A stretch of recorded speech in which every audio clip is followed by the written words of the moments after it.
speaker is Jeff Berwick, and I'm sure a lot of people can know about Jeff Berwick because when I wrote about him to everyone here, I got a lot of responses saying they wanted to hear Jeff Berwick, so I'm pleased Jeff could make it. For those who don't know him, Jeff is a serial entrepreneur. He runs several businesses, and one of the businesses that he started is Stockhouse.com, is that right?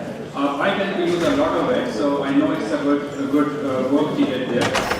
He's currently setting up a libertarian community in Chile called Gulch, and he writes a daily newsletter called Dollar Vigilante. And I had actually written for him in the past. He also runs a podcast. So I don't know how he gets all this time. He gets time to do all these things because he is often seen busy partying, I guess. So, but I'll let him explain that to you. He also runs the world's largest citizenship and passport company to help people get rid of the slavery of their oppressive companies. I would like to invite Jeff Berwick to come speak.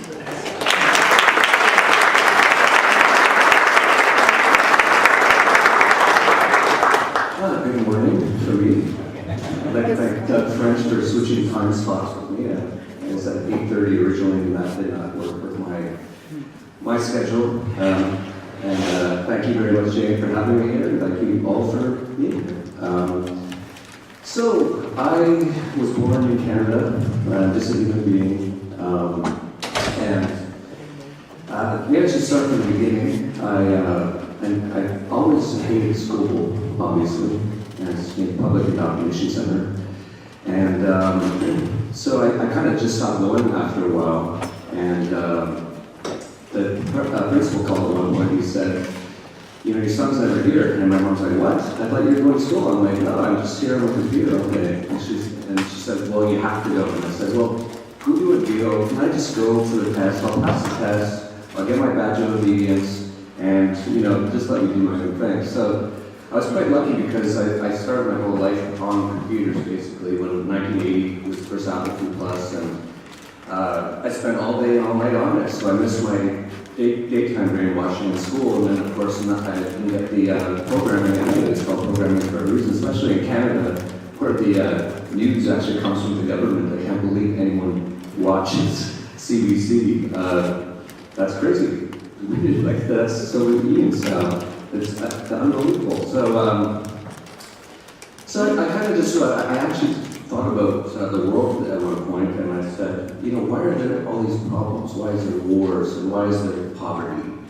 And I actually, very embarrassingly, I got into politics when I was about 14 for a few months. I just tried it out. And I very quickly realized it didn't have any of the answers, but I couldn't figure out what the answers were. So I let it go. I said, I'm just going to do my own thing. And I ended up starting an internet company in 1994 called Stockhouse.com, still the top financial website in Canada. And it was worth about $240 million in 1999. And by 2001, it was basically worthless. And so I asked a lot of people, I said, what happened? And I asked, like, you know, MBAs, brokers, all these kind of people, and everyone just shrugged and said, that just happens sometimes. And I said, that's the only answer you have? And, you know, of course, they pay attention to things like Keynes, what's animal spirits, you know, or in the end we're all dead anyway. Like, these are amazing economic theories these people believe in. So I decided to buy a catamaran and try to sail around the world. And I don't really believe in school. I like just doing stuff. So I literally bought a boat, and the very first day, and I'd never sailed in my life, I just left on the boat. And I almost sunk it 3 times the first night.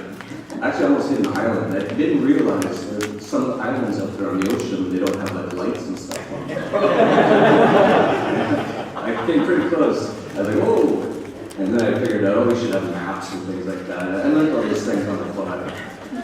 And actually ended up sinking the boat in El Salvador 1 year later, exactly 1 year to the day. And then I was actually a decent sailor. So that was just purely just bad luck and a little bit of stupidity on my part, actually.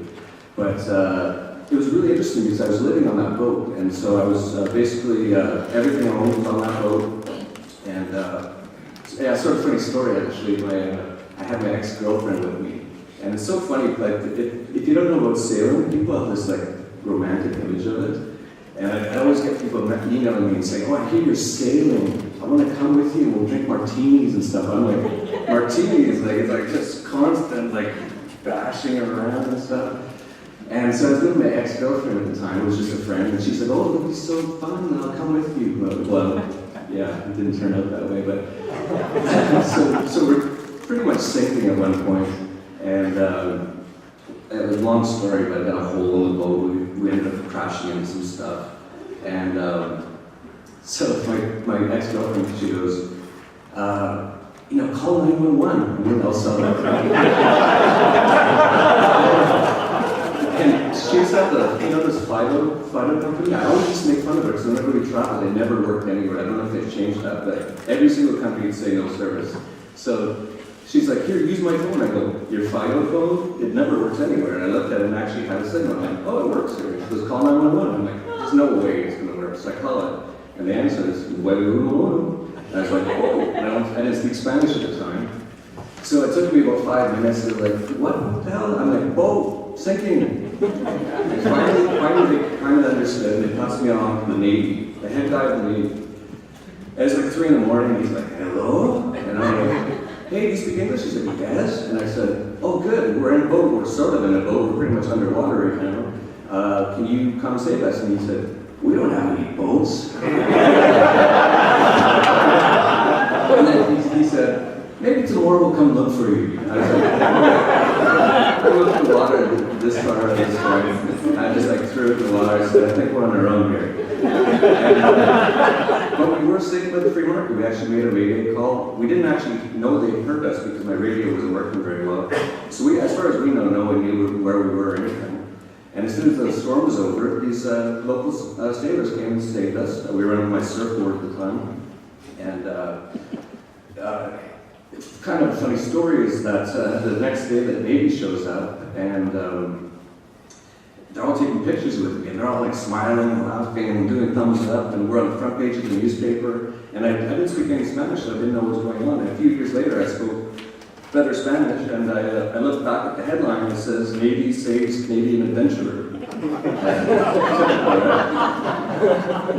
But the really interesting part about it was that when I got to the shore, both my ex-girlfriend and me, she said it first, she said, "You know what, that was the best thing that ever happened to me." And I looked at her and I said, "Really?" And she said, "Yeah, I thought I was going to die." And I thought about how stupid I've been my whole life. I haven't done any of the things I really wanted to do. And I went, "Wow." And I said, "You know what, I feel really good too." And she said, "Why?" And I said, "I'm completely free right now. Like I have nothing. I'm just in my shorts and I have nothing. I have nowhere to go. I have no job.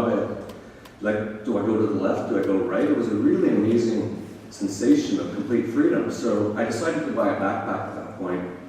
And I just thought, for the next 4 or 5 years, I'm not going to own anything more than what fits in that backpack. And I'm going to travel completely spontaneously.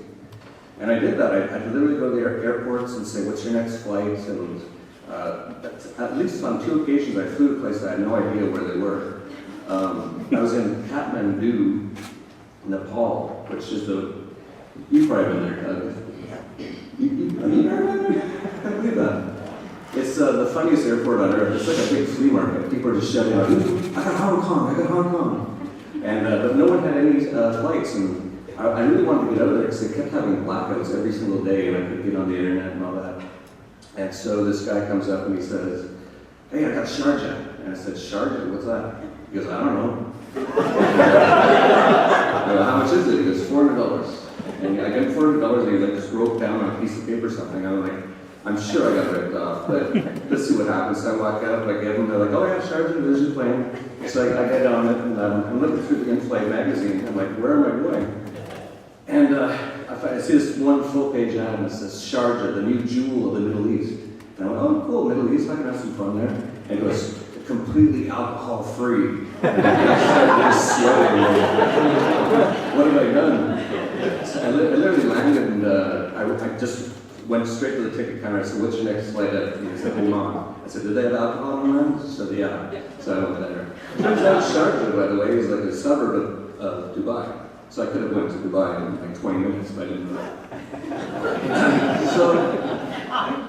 So yeah, I sort of lived that way, and that was really interesting. And along the way, though, I started I really wanted to figure out what was going on in the world. So the entire time I was traveling, I always was reading constantly on the internet. And actually, the one person who really opened my mind was Doug Casey. And it was really funny because I read an article that made a lot of really rang true with me, because I was traveling a lot of the time, like literally a different country every few days.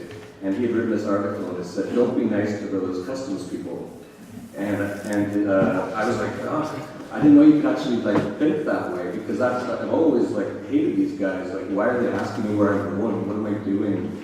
All that kind of stuff. So I really got into thinking about this sort of stuff. And then I also found out about Austrian economics, and of course that explained what happened during the Capitalism. So I really kind of woke up during that 5-10 year period.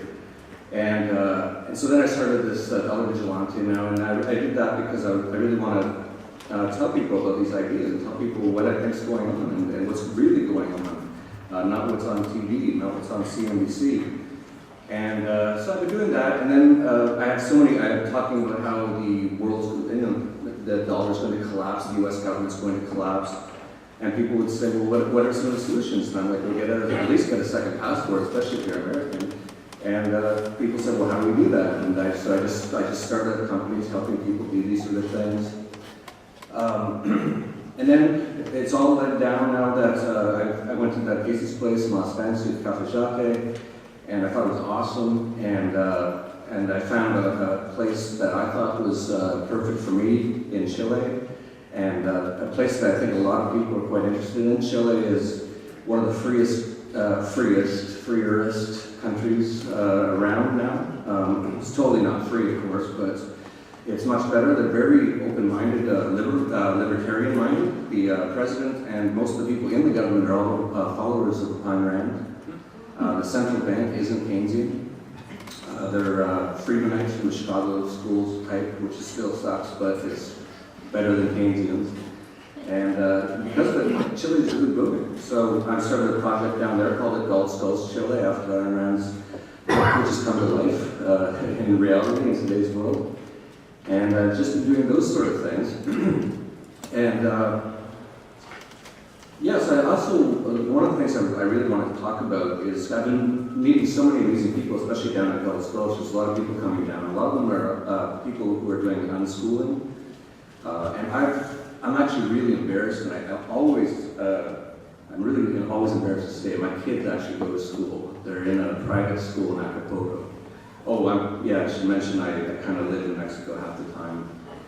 I'm basically a permanent tourist, prior taxpayer, PT theory person. I've been doing that for quite a while, so I don't have to pay taxes anymore, which is a very nice feeling. And so yeah, they're only 6 and 8, and they just love it. And actually, it's a pretty cool school, really. It's the best private school in Acapulco. Costs about $300 a month, and it's the best one in Acapulco. Literally, all the billionaires' kids go there and stuff. And it's pretty fun, actually. I went, and they had like this parents' night or something. I forget what it was. And there's like a beer tent for the parents in the school, and then there's a little disco for the kids in the school. It was like, cool. And everyone's having so much fun, and the teachers actually care about the kids, and my kids love all the teachers. But every day I'm like, you don't have to go if you don't want to go. They're like, we love it. I'm like, okay. But I've really gotten into this, and I've started to really live my life this way in the last year or two. And actually, Stefan Moynihan, who isn't here this year, woke me up quite a bit to peaceful parenting, and then I got into something called unschooling through a number of different people. One of them, Stina Martin, who actually turned into an anarchist. That's a whole other story, but yes, I've been meeting all these kids who have been unschooled. I just met some that were down at Gulch, and they're the smartest, most amazing, most alive kids you've ever seen in your life. And I've never been a violent person at all. I would never hit anyone or any kid or anything unless they hit me. And So I would never do that, but my wife is Mexican, and it's a little bit of a different culture down there. And so she wouldn't like hit them hard or anything, but maybe a little slap her or something. And so I got her into this, and it's changed everything dramatically. My son is my wife's son from a prior marriage. He's 8 years old, and he was born in Germany. That's where she used to be married to a really German guy. And he actually came over to live with us about 2 or 3 years ago. And he didn't speak a word of Spanish, and I don't speak any German or barely any German. And it was kind of funny or odd for a while if I was the only one in the house with him, because we could not communicate. So he'd come up, and he'd be watching something, and he'd come up and he'd like just hug me, and I'm like, you know, I'd like, yeah? And he'd like just look at me, and he'd say, and I went, what? And he's like, and I go, let's go over there. I don't understand what you're talking about. He's watching a DVD and kept freezing.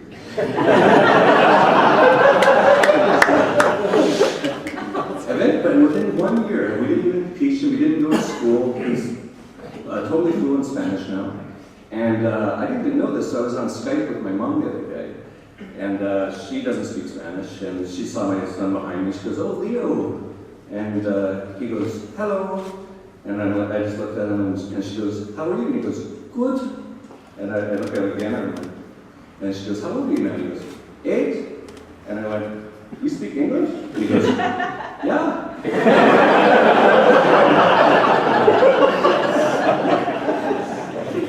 And he wants to learn Chinese now, and we're not teaching him any of this. He just picks it up. And the one thing I actually do with him, though, is I say, I try to do completely voluntary everything, and it really works great. And so I'll say to him things like, hey, I know that you love this movie, whatever it is, Monsters, Inc., whatever the latest one is, and I know you're going to watch it 50 times. So hey, do me a favor, watch it one time in German, watch it the next time in English, watch it the next time in Spanish, and just sort of keep going that way. And because everything I do with him is voluntary, and I always just give him advice, and he's learned to trust my advice, he goes, you think that's a good idea? You know, in Spanish.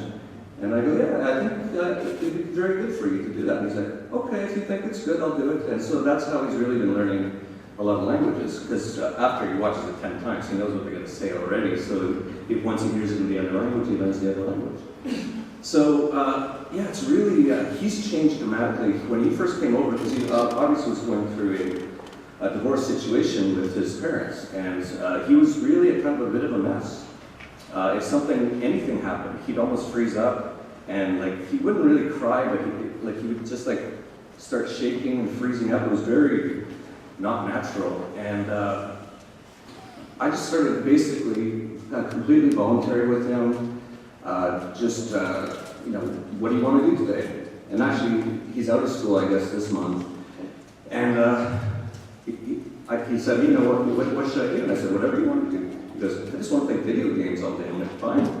So he's been doing that for a few days, and he actually came up to me the other day and goes, you know, I'm kind of bored of playing video games all day. I'm like, oh, what do you want to do? He's like, I don't know, I saw golf on TV. I'm like, all right, let's go golf. You know, like, so that's the kind of relationship I have with him. But it's amazing. He now is the happiest. It's unbelievable. I just see him like the other day. I saw he's in the shower. He was dancing and singing. He's so happy. And we actually had some friends that just dropped by the other day, another 8-year-old boy, and I heard a sound I hadn't heard before in my house, and it sounded really strange. And it was that young boy was crying. I'd never heard crying in my house before. It just does not happen. And both my kids were kind of looking at him like, what's wrong with this guy? But he's been raised in a not voluntary family. His mom will come and like hit him if he does something wrong. And he's crying all the time. My kids don't even know what that's all about because they're completely happy. One of the other things I like to do is I don't try to push anything on them, but it's amazing how they picked up on capitalism and anarchy and stuff like that. We were driving actually in the car, I guess, with the last Mexican presidential election. And there was like 8 of us in the car, and somebody came over on the radio, and someone asked us, some friend of a friend asked us, who's the new president of Mexico? And I'm like, I don't know. And And my wife's like, I don't know. And my little son was looking out the window, and he heard us, and he goes, "President? We don't need no president." And then my daughter, so she's on the iPad, and she comes up, she's like, "Papa, will you buy this app for me? It's $2. I said, "Sure, I can do that, but you owe me $2. And you could just see her brain just, and she's like, "How am I going to get $2? I'm like, "I don't know, you better figure it out. You better find a way to add value to somebody's life somehow. Go sell some gum on the street or something, but you owe me $2. And my son's actually, I haven't really been like doing stuff like that with him. He's been picking it up because he likes to sit in my office. He plays video games and he sees me working all the time. And he kind of asks me what I do, and I tell him.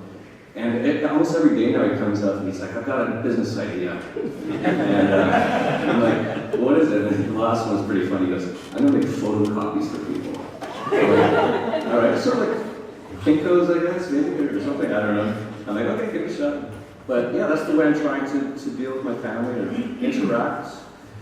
And it's phenomenal. It's amazing. They're so happy. They're so smart. My kids are so smart. And I've met other unschooled kids. You know, unschooled kids will be the boss of college-educated kids in the future. You know, the school system and college is not meant to make you into an entrepreneur. I don't even think you have a class for that in any college. As far as I know, business school is how to work for a pre-existing business, as far as I can tell. So, yeah, I think it's really important that people you know, get out of this paradigm, especially at schools. Everything's sort of on the internet is free. All information's on the internet. You know, it's crazy to go to 12 years of indoctrination camp and then spend another 4 years and actually go into debt for another 4 years of mostly useless stuff that you could do on your own in no time, really. And most of that stuff, Bachelor of Arts. So I just don't understand why that even exists. But yeah, I don't know if, how much time I have left or more time. Yeah, that was most of the stuff I wanted to talk about. But if people want to discuss, ask questions, then that's fine as well. It's the way you want to do it.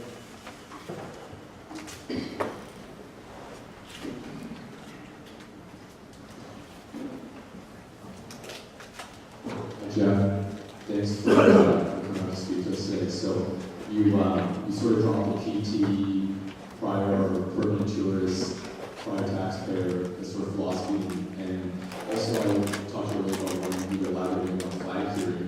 So maybe you can just comment out briefly. I read a book recently by a guy named Grandpa called Bye Bye Columbia, references to Casey Long. And let's just maybe do, if you can, maybe do like sort of an example that say there's a young internet entrepreneur in Canada now, just like you were Canadian, how they would structure themselves internationally to get the government on their lives. Sure. Yeah, Grandpa, that's interesting. Harry Schultz, I believe, is the first person who came up with the flag theory in the 60s, I believe. And Grandpa is another person who's quite big on this. And really interesting thing, actually, a guy came to my house about a year ago in Acapulco. He's got a $10 million house in Acapulco, and he invited me over. He says that he's a reader of what I do. And he said, "You know, I've actually been asked to come here by Grandpa and Harry Schultz, just to tell you that they like what you're doing and be careful with what you're doing, that kind of stuff." So that was really interesting. For a young entrepreneur, you know, I don't think it's that big of a deal to really set up a lot of this stuff until you actually have a decent business going or have a decent amount of income going. So, like, I get that question a lot. Should I start off an offshore company and arrange all my affairs this way before I even start a business and before I even have much money? I wouldn't bother. It's just, you can do it afterwards, especially with an internet business. All my businesses are always never in Canada or the US. They're always in Nevis or all over the place. And but I usually start a company and then I figure out how to structure it afterwards. But I always do everything kind of the wrong way, so maybe that's just me. Yeah, there's, you know, it's very easy to do this sort of way of living nowadays, especially if you're Canadian. If you're American, it's a lot harder. Americans are the most enslaved people pretty much on earth, at least financially for sure. They can't get out from under the government unless they renounce their citizenship, and even that can make them harder and harder.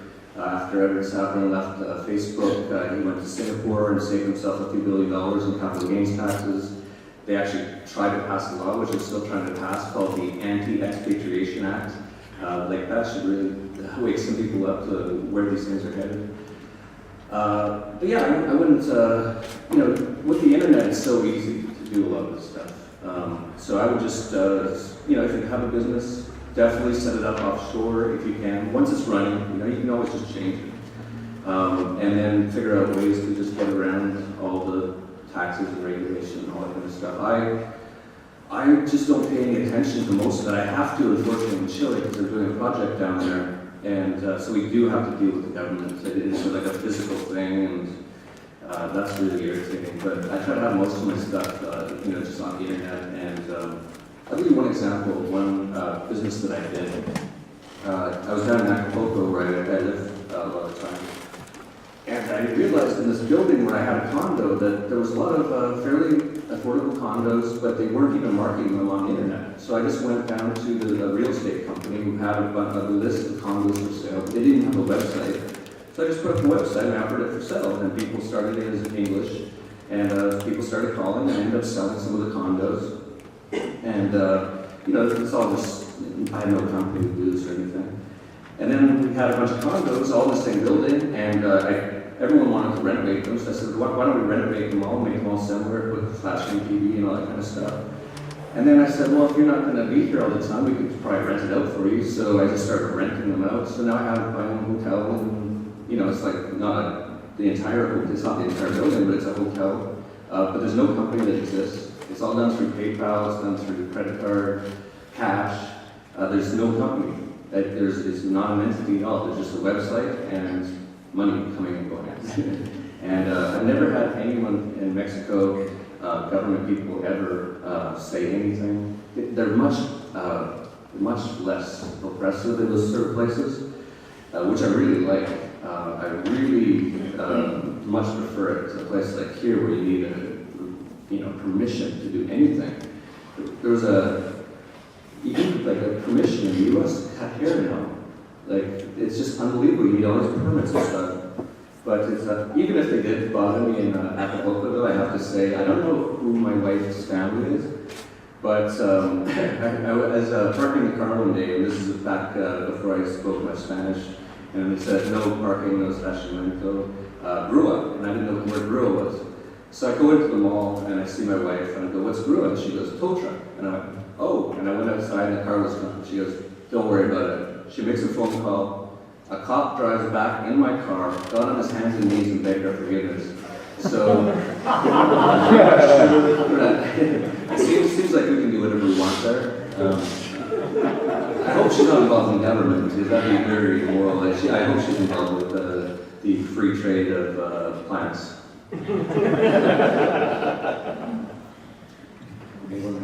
If you don't spank your children, how do you discipline them? How do I discipline you? If you spill your drink, do I come over there and slap your hand? Yeah, discipline is a funny word. My kids are the most disciplined kids you'll ever see. Because they've learned. They're not fearful, first of all. So if they break something, they'll just come in and they'll be like, all right, sit down, I gotta tell you something. I'm like, what? And they're like, I'm sorry, I broke that thing over there. I'm like, okay, just clean it up.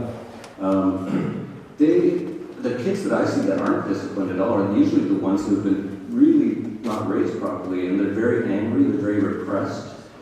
All people want to be free, including kids, and the kids are born free, and so that's why it's very hard for them to lose it so quickly when you start forcing them to do things, force them to go to school, force them to eat this.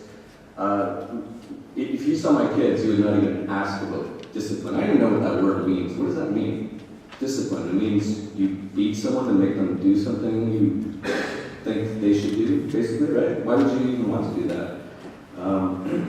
No, like, these are like, because we have such a great relationship, because I don't force them to do anything. They're actually very open to doing things that I would like them to do, but I don't force them to do it. I'll give you one example. So I think self-defense is very important. Another thing, of course, you never get taught in school because they don't want you to be able to protect yourself. So I said to my kids, I go, I think we got to do some kung fu lessons or something. And my daughter was all really excited about it. She's been watching like UFC now, the women's championship, and she's like, oh, I love this. She's 6 years old. She's really good.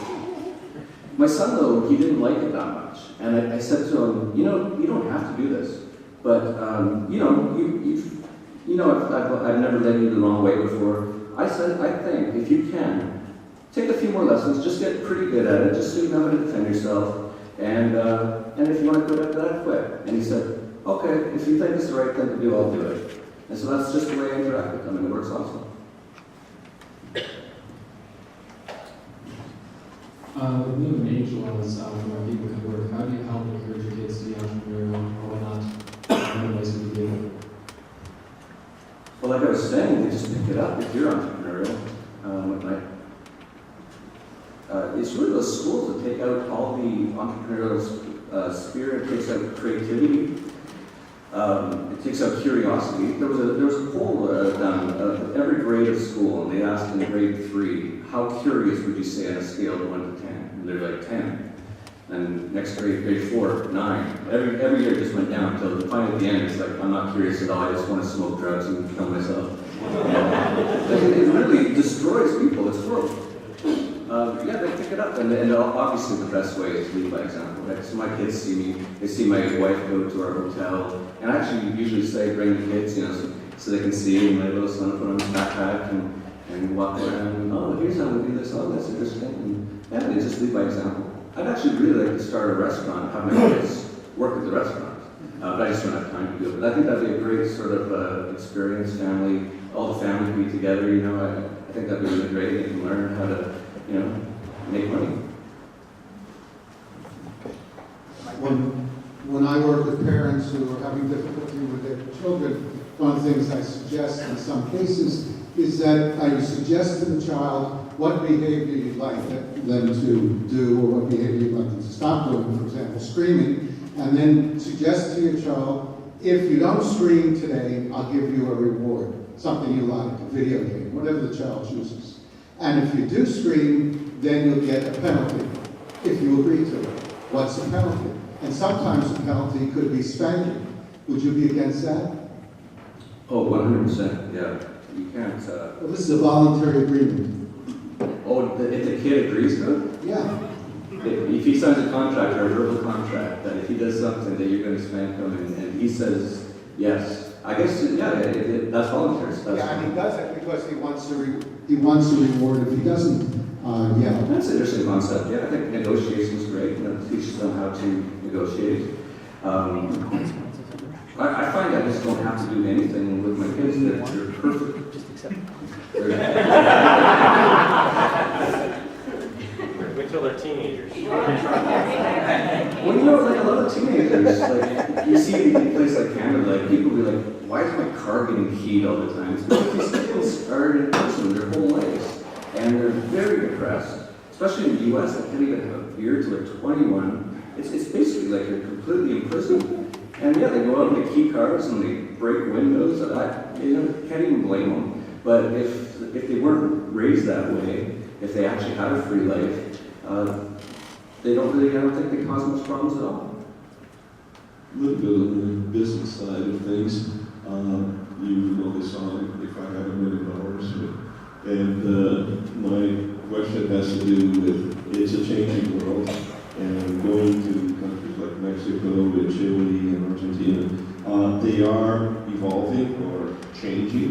Do you see a change where some of the things you do might become more regulated, harder? And the idea, if any of us had $1 million to put somewhere, what is the safest thing? Do you feel safe investing in Chile? Do you feel safe investing? I know safe is a fun word, but Yeah. to what extent do you feel, reasonably confident? No country's perfect at all. And things can change very quickly, obviously. The Chilean government is really moving all in the right direction, though. They have now, you can start a company in Chile over the internet in one day. They actually have grants for people that come to Chile and start businesses, like entrepreneurial grants. So they're really opening up to capitalism, and it's going very well. Santiago is starting to look like Hong Kong. And no, I don't feel safe is a funny word. I never put all my eggs in any one basket. But owning property in Chile right now is definitely not a bad place to have some of your assets for sure. I think actually this area around Santiago, because it's booming so much, I think property prices will go up 5 to 10 fold in the next 10 years. And it basically looks like Napa Valley. It's Southern California climates, and it's a wine growing area, and but the property prices haven't risen a lot yet, and so I think there's a huge opportunity there. But yeah, I don't put all my eggs in one basket. I hold in probably 30 different countries around the world, to different things like goldmoney.com, williamgold.com, just vaults in various places, and then of course I own some mining companies, which is sort of like in-ground storage or whatever you want to call it. And yeah, so the world's full of governments, so it is very dangerous. So you just have to, diversify and be smart and pay attention. These things can change fairly quickly, but I don't think it's going to change that fast in Chile, because you can see how many people, their lives have improved so much in the last 20 years, because they were basically communists 20 years ago. And now, I actually heard the average Chilean was richer than the average American now. And you can see it. It's nothing but 5-star restaurants, and like hundreds and hundreds of 5-star restaurants in Santiago, Viña del Mar. It's just full of people who make a lot of money. So I can't see them going, oh, let's go back to communism. I don't think that's going to happen anytime soon. There's sometimes just a few of those kids, communist kids, who go around and they want their free education. Everyone just laughs at them. It's never more than 10 or 20, and everyone's like, just get a job. I can't stop myself from making a comment on the previous one. If you're trying to make a commitment, or sorry, a deal with your children, and their side is you get to hit me if I do wrong, even if that's ethical for the child, if we say that's ethical for the child to make that commitment, the parent doing it is committing an unethical action by doing it. So I couldn't even agree with you on that one. But off that, the question I actually had was, you were talking before about dual citizenship, and that you help people with that. For those of us who have never looked into it, what's the time, financial, and other implications of trying to get involved in dual citizenship, and how would one start finding out about that? Yeah, just go to our website, tdpassports.com. It's one of those things that the faster you want it, the more expensive it is. We can do it in 1 month, and we did a deal with the Cambodian government. We can do it in about a month there, but it costs about $90,000. Our most popular is Paraguay. We can do it in about 6 months for about $30,000. We also offer financing, though, by the way. We do we call it freedom financing, and so you can pay by the month. Or you can go to a place like Dominican Republic, and I'm actually a citizen there. If you can wait 8 years, you can get it for a few $1,000, but it's going to take 8 years, and it's going to take about 6 trips. So, you have to look at what you need and what your time frame is and all that kind of stuff. But I would also look in to see if there's any way you have any, like if your parents, your grandparents are from Italy or anything like that, you can get a passport that way. Just an off, do you have to service that citizenship by consistently visiting or having banks there or anything? No, every country's different, but Paraguay, you never even have to go there again, and it wouldn't be a problem. I'm a Dominican, and maybe I've done it once in the last 3 years. And, yeah. I'm a Canadian too, right? I'm not here a lot. It's not like the Canadian government calls and goes, "Hey, I've been around. You're not Canadian anymore."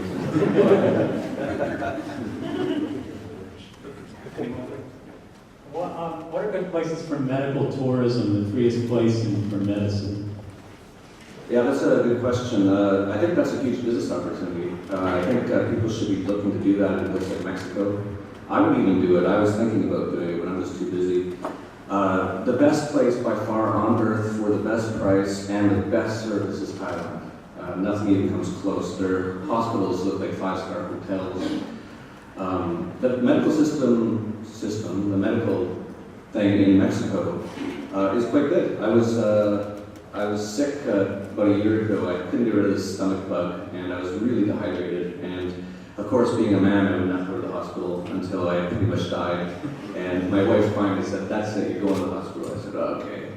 And she goes, well, which one do you want to go to? And I said, well, what are my options? She goes, oh, there's like 20. She goes, you know, there's a free one, but you don't want to go to that one. And it was really expensive. And then in the middle, there's some really nice ones. And I said, let's just go to a middle one. I showed up. I was the only person there. It was like a red carpet treatment. They just like walked me right in. Doctors are like asking me what's wrong. They put me on this thing. I had IVs in me within seconds. And then they put me up in a private room with a flat screen TV. And I was the only person in the hospital as far as I could tell. And I was there for 2 days. It was about $700. And they did all kinds of tests. I had like 15 different doctors talking to me. It was just a stomach bug. But yeah, so I don't even worry too much about medical. I don't have medical insurance or anything. I just hope I don't get sick when I'm in the U.S. That's really the risk. And it's funny because a lot of people go, oh, you travel a lot, you know, don't you get worried you're going to get sick in some of these countries? I'm like, biggest concern, I hope to God I never get sick in the U.S. You know, you break your leg there, it's going to be $400,000. Crazy. I'd find some way just to get to Mexico. Any more questions? Great, thank you very much.